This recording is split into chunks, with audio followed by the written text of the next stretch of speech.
It's a marvelous synthesis of existential tragedy and comedy. Better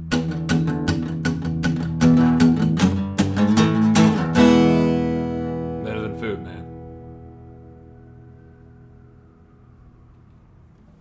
Good morning, everyone. Welcome to Better Than Food Book Reviews. I'm your host, Clifford Lee Sargent. Great to see you as always. Hope you're doing well. Hope you're having a pleasant morning. Get that coffee. This was a recommendation from a very generous patron in New York, Julia. Thank you very much, Julia, not only for the very generous support, but also for the awesome recommendation. I loved this book. Uno, Nessuno e Centomila. One, No One, and 100,000 by Luigi Pirandello, a famous Italian playwright and novelist from Sicily who won the Nobel Prize for Literature in 1934. One of the driving ideas behind the book is that who you are to yourself is not who you are to your wife, for example, your husband, or your mother, and definitely not to your grandmother, your friends, or your dentist. You are many people. You are many different constructed identities. You are many different versions of yourself, and they are all an illusion. It is impossible to actually have an accurate, all-encompassing portrait of yourself. In fact, they say that others' impression of you is more accurate than your own. But obviously they don't know you as well as you know yourself, so they're still incorrect. Which is to say that everyone, in regards to who you are, including you, is totally wrong. What is the self? What makes you who you are? What makes you you? Maybe not what the fuck are you, but who the fuck are you? Who the fuck am I? There's a great lecture I linked to in the description box below where the guy suggests that Pirandello may have been the first author in the 20th century to write about the idea that life is an illusion. But that idea became, that theme became very popular for the rest of the century. And also the idea that self-delusion is not just a vice, but that it's also a necessity, that it may be essential to living. Self-delusion may be essential to living. Think about that. I certainly am in my current constructed iteration that you see before you. This version of myself speaking to you, which is very different from the one you'd meet in real life, much more edited, much more curated, though hopefully in some ways, not much. It's curated, yes, it's all a lie, it's all this fabrication, and it's all this show, it's posing, it's performance, whatever. But I try to, get like the essence of the real thing, right? I hope it's not that different. I mean, maybe this concern with authenticity and knowing yourself is actually ridiculous and a waste of time, Because we're all creating different versions of ourselves in order to act with different people in the world appropriately. I mean, you could argue it's a survival mechanism, because it fucking is. You're not going to talk to a police officer the same way you're talking to your lover in bed, right? And if you are, people are gonna call you fucking crazy, which is exactly what happens in this book. He doesn't actually do that, the police officer. Anyways, maybe the absurd thing would be to destroy the illusion, destroy the false construction, destroy the thing that allows you to interact with the world in a sane fashion, right? Maybe that is madness. Ooh. Luigi Pirandello was born in chaos, literally. It's an area in Sicily that was named by the Greeks when they were there, called Chaos, right? So Pirandello would go around saying he was a son of chaos. Chaotic would be a fine descriptor of this book's narrative. A simple action throws Vitangelo Moscarda's reality headfirst into total chaos. And all because of the tilt of his nose, just slightly to the right. And he never knew, until his wife told him, and this ruins everything. His persona crumbles. He realizes he's not who he understood himself to be. And who he understood himself to be, for himself, is quite different from the Moscarda his wife knows him as, or the ones you or I perceive him to be. In fact, they're all extremely different people. So who is he? Do you believe you can know yourselves if you don't somehow construct yourselves? Or that I can know you if I don't construct you in my way? And can you know me if you don't construct me in your way? We can know only what we succeed in giving form to. But what kind of knowledge can that be? Is this form perhaps the thing itself? Yes, both for me and for you, but not the same for me as for you. In fact, I don't recognize myself in the form you give me, nor do you recognize yourself in the one I give you. And the same thing is not identical for all, and for each of us it can continually change, and indeed, it does change continually. It's about a man stripping himself down, casting off layers of his identities, or maybe just exploring them all or seeking out to destroy them. He's addressing you as if putting on a show in a theater. If you ever saw the movie Bronson with Tom Hardy, it kind of reminds me of that style. A madman on stage relating scenes of conflict and discovery. Brilliant film, by the way, definitely one to review. About this work, Pirandello said that it was the bitterest of all, profoundly humoristic, and about the decomposition of life. The total breakdown of identity and its similarity to madness. It's a marvelous synthesis of existential tragedy and comedy.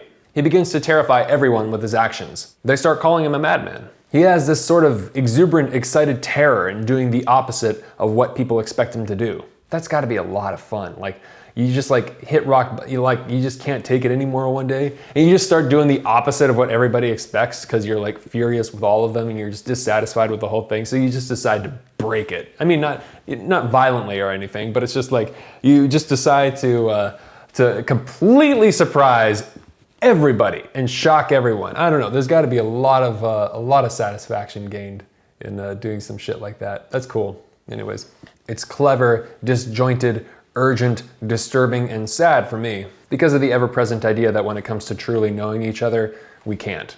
We're doomed.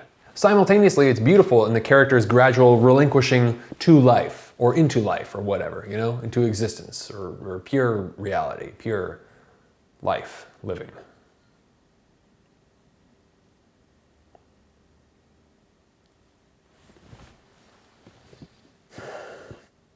I just had this odd glimpse of what that must actually feel like to be unburdened with all of the... This isn't contrived or anything either. It's I just thought about what that must feel like. Okay, now it's getting a little contrived. I'm just letting it go on too long. Anyways, it seems he stops caring about what the others think. He stops obsessing over identity. He's free. Right? But anyway, he finally lives, right? Lives in a dynamic way that is not able to be understood, but is constantly in flux, this shifting, moving energy. There is no truth. It's an illusion, is what Pirandello seems to imply. This theme is consistent in the rest of his work, it seems, though this is the first book I've read by him. Pirandello was also a famous and highly influential playwright who wrote one called 6 Characters in Search of an Author, which, when it premiered, caused a riot. He's considered a precursor to the theater of the absurd. Rationality, logic, reason, all of these things appeared to have failed people after World War I, and some of Pirandello's work appears to be a reaction to this catastrophe. He had a fascinating and chaotic life, and at one point he completely lost his identity after losing the wealth he inherited. His father had all this money invested in these sulfur mines, and there was a flood. There was or a landslide. I read both, a flood or a landslide, maybe both, I'm not sure. They lost a lot, he and his wife, if not everything. After reading the letter with the news, Pirandello's wife had a stroke and never fully recovered. Her dowry was also invested in that sulfur mine. There was a lot of identity and, status wrapped up in that. And gone. Pirandello himself, I believe, considered suicide. So afterwards, he was working as a teacher and taking care of a mentally ill wife afterwards. I mean, it's not an easy place to be. So Luigi Pirandello, it seems, was well acquainted with the total collapse of identity and madness. His wife was put in a mental hospital in 1919 and never came out. This book was published 7 years after that in 1926. It had been written in pieces over the course of 15 years or so. His ideas about the impossibility of understanding one another could come off as depressing if it weren't for the comedic style he employs. This novel, which contains those themes, is often humorous, portraying a banker who has been labeled as a meek, diminutive, wealthy but soft and comfortable character, who can no longer stand it, kind of in a falling down sort of way, and seeks to destroy the preconceived notions about him in an act of discovering the myriad versions of himself, in his mind and the mind of others, and as a terrifying demonstration of the truth he's discovered, which is that nobody is one. Rather, they are one, no one, and 100,000. There you go. Look at this cover. Isn't that great? I was trying to figure out what it was. I couldn't put it together. Then of course it did. There's all the different versions of oneself, constructing the one, right? Once, when he's speaking to a woman who shoots him eventually, but I'll leave you to figure out why that is, he explains to her why you can't really see yourself alive in a mirror or a photograph. Because you have to arrest the life inside you for an instant to see yourself. Like standing before the camera, you pose. And posing is like becoming a statue for a moment. Life continuously moves and can never really see itself. So then I have never seen myself while alive? Never. Not in the way that I can see you. But I see an image of you that is mine only, and it is certainly not yours. You, while alive, may have been able to catch just a glimpse of yours in some snapshot made of you, but you will surely have been unpleasantly surprised. You may even have had some difficulty in recognizing yourself, in movement, awkward. That's true. You can't know yourself in a pose, a statue, not alive. When people are alive, they live. They don't see themselves. To know yourself is to die. You spend so much time looking at yourself in this mirror, in all mirrors, because you don't live. You don't know how. You can't, or you don't want to live. You want too much to know yourself, and you don't live. So that's on my mind now, thinking about YouTube, thinking about Instagram, about all of this pose striking. In the end, Moscarda stops looking in the mirror. He seems to have discovered the freedom he was searching for. He becomes, in his own words, everything. No longer inside myself, but in everything outside. Better than food. So who should read it? Those who enjoy books by authors considered pessimists, nihilists. I think anybody who enjoys E.M. Chiron or Cioran is going to enjoy this. Maybe those who like Beckett. There are some similarities of ideas between Pirandello and Hermann Hesse, I think. The questions about what is the self and the individual. So if you enjoyed Siddhartha, which I reviewed a while back, I think you should definitely check this out. And maybe if you're interested in the existentialists, Camus and Sartre. And if you enjoyed Alfred Jarry's King Ubu, Ubu Roi, or the Surrealists. Yeah, check this out. So, after all those questions, there's only one question left. Who's gonna get it? Time for the coffee lottery.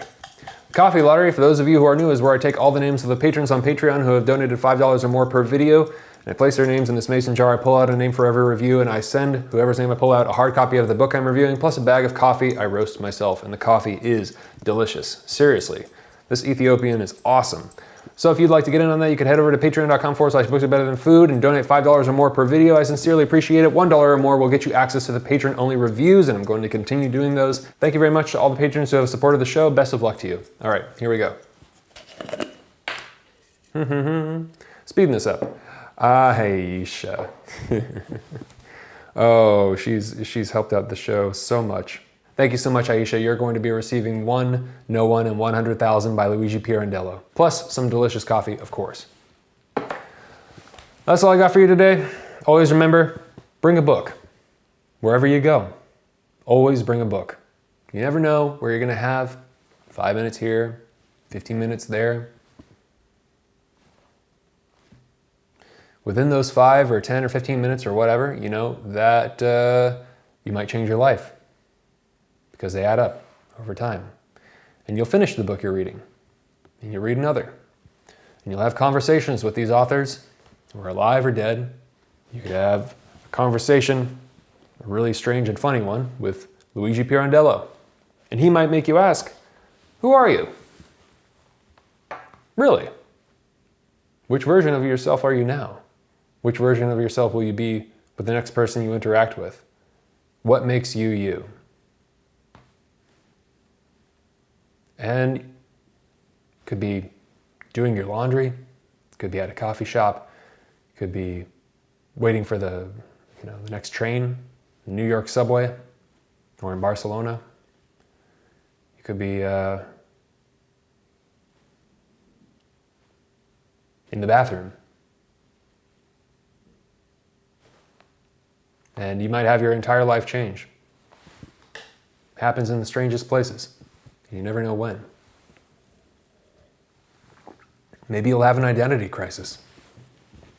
Maybe it'll be the best thing that ever happened to you. Who knows? Always bring a book.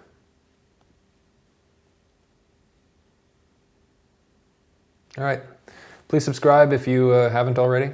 Please hit the thumbs up if you enjoyed this. It helps. You can also follow me on Instagram, and if you do so, I'd really appreciate it. All right.